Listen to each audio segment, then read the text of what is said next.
Nomor 1. Silabus merupakan kerangka pembelajaran untuk setiap bahan kajian mata pelajaran keperluan yang lebih mendasar sebagai A. Media untuk meningkatkan profesionalisme guru dan sebagai alat untuk memudahkan guru dalam memfasilitasi pembelajaran. B. Pedoman pembelajaran dan tolak ukur keberhasilan pembelajaran di kelas. C. Pengaruh kegiatan pembelajaran peserta didik dalam upaya pencapaian kompetensi dasar. D. Rencana penetapan alokasi waktu 1 tahun pembelajaran untuk mencapai kompetensi inti dan kompetensi dasar yang ada dalam kurikulum. E. Acuan dalam pengembangan rencana pelaksanaan pembelajaran. Jawaban E. Acuan dalam pengembangan rencana pelaksanaan pembelajaran. Pembahasan. Silabus merupakan acuan penyusunan kerangka pembelajaran untuk setiap bahan kajian mata pelajaran. Silabus memiliki paling sedikit memuat pertama identitas mata pelajaran, B. Identitas sekolah, kompetensi inti, kompetensi dasar, tema, materi pokok, pembelajaran, penilaian, alokasi waktu, sumber belajar. Silabus dikembangkan berdasarkan standar kompetensi lulusan dan standar isi untuk satuan pendidikan dasar dan menengah sesuai dengan pola pembelajaran pada setiap tahun ajaran tertentu. Silabus digunakan sebagai acuan dalam pengembangan rencana pelaksanaan pembelajaran atau RPP. Untuk silabus dan RPP ini diharapkan teman-teman kuasai betul karena ini sering keluar. 2. Ketika guru tidak masuk kerja tanpa memohon izin kepada kepala sekolah sebagai atasan langsungnya, sebagai wujud tindakan evaluatif yang sebaiknya dilakukan oleh guru tersebut adalah A. Mencari kepala sekolah, B. Membuat surat tertulis di hari berikutnya, C. Masuk seperti biasa pada hari kerja berikutnya, D. Membawa surat keterangan sakit dari dokter, E. Menanyakan kepada guru lain kondisi sekolah kemarin. Jawaban B. Membuat surat secara tertulis di hari berikutnya. Di sini ada jawaban yang mirip ya teman-teman. Di option D, membawa surat keterangan sakit dari dokter. Itu juga benar, namun untuk kata kunci dari soal tidak menyatakan bahwa guru tersebut sakit. Jadi antara B dan D ini yang paling tepatnya adalah B. Membuat surat secara tulis di hari berikutnya.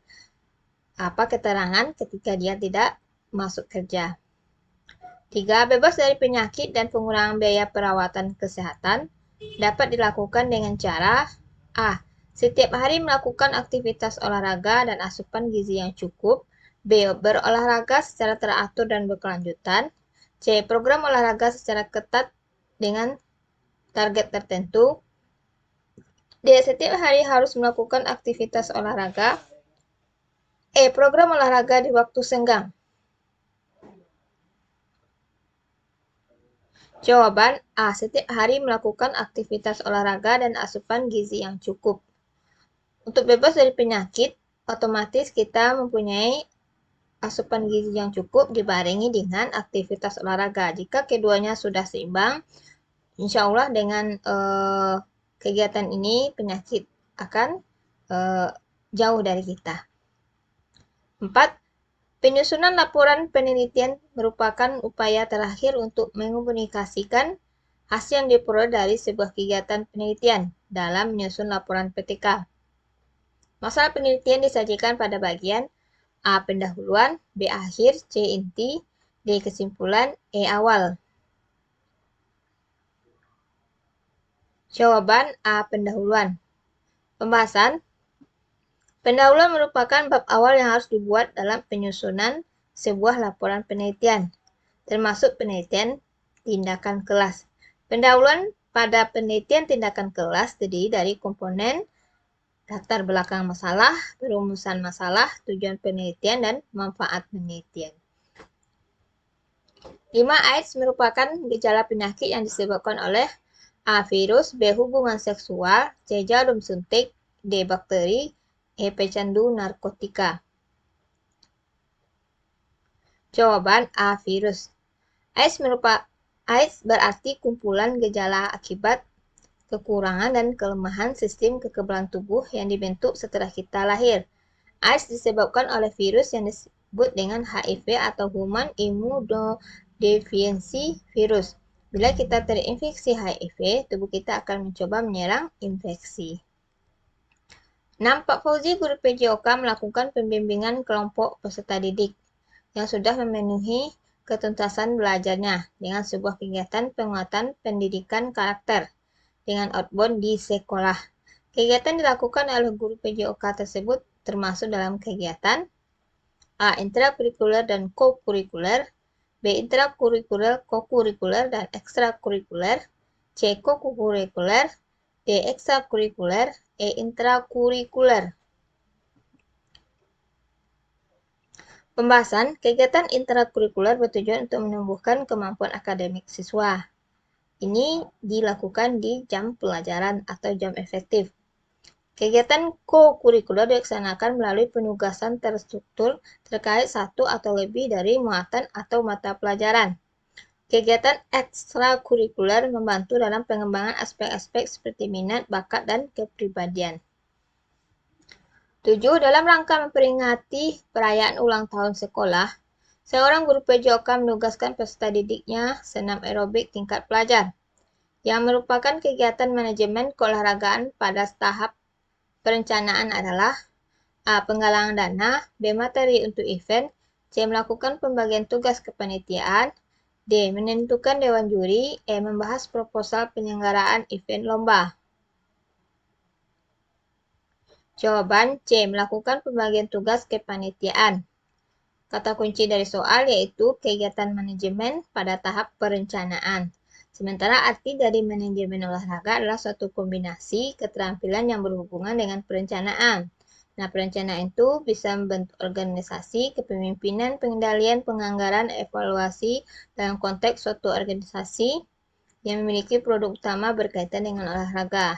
Nah, langkah pertama yang dilakukan adalah melakukan pembagian tugas kepanitiaan, siapa ketua, wakil, bendahara, dan struktur lainnya. 8. Atlet yang overconfident biasanya tidak pernah membayangkan kekalahan.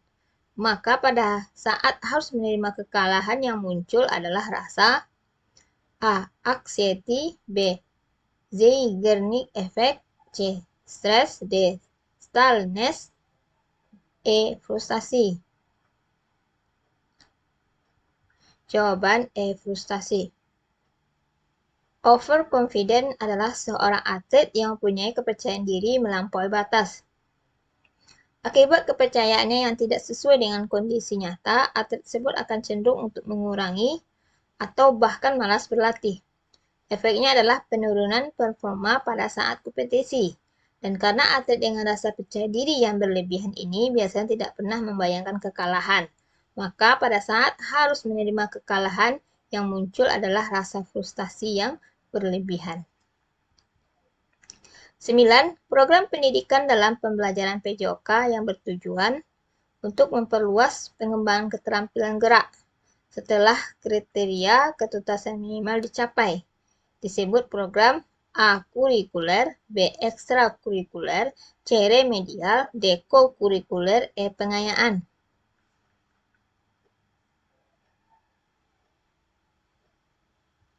Jawaban ekstrakurikuler. Kegiatan ekstrakurikuler adalah kegiatan tambahan yang dilakukan di luar jam pelajaran, yang dilakukan baik di sekolah atau di luar sekolah dengan tujuan mendapat tambahan pengetahuan, keterampilan, dan wawasan, serta membentuk karakter peserta didik sesuai dengan minat dan bakat masing-masing. 10.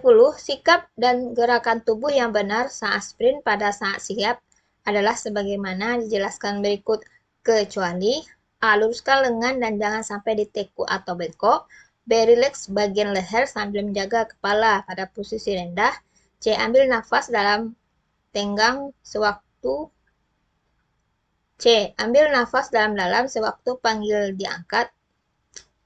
C. Ambil nafas dalam-dalam sewaktu panggul diangkat. D. Angkat panggul semaksimal setinggi bahu. E. Pandangan diarahkan sedikit ke bawah. Jawaban E. Pandangan diarahkan sedikit ke bawah. kata kunci dari soal kecuali ya teman-teman. Seharusnya untuk option E ini pandangan diarahkan ke depan. Demikian teman-teman untuk part 24 ini. Sampai jumpa lagi di part 25. Semoga lulus UPPPG PJOK dengan hasil yang memuaskan. Semangat teman-teman. Semangat belajarnya, semangat lagi. Assalamualaikum warahmatullahi wabarakatuh.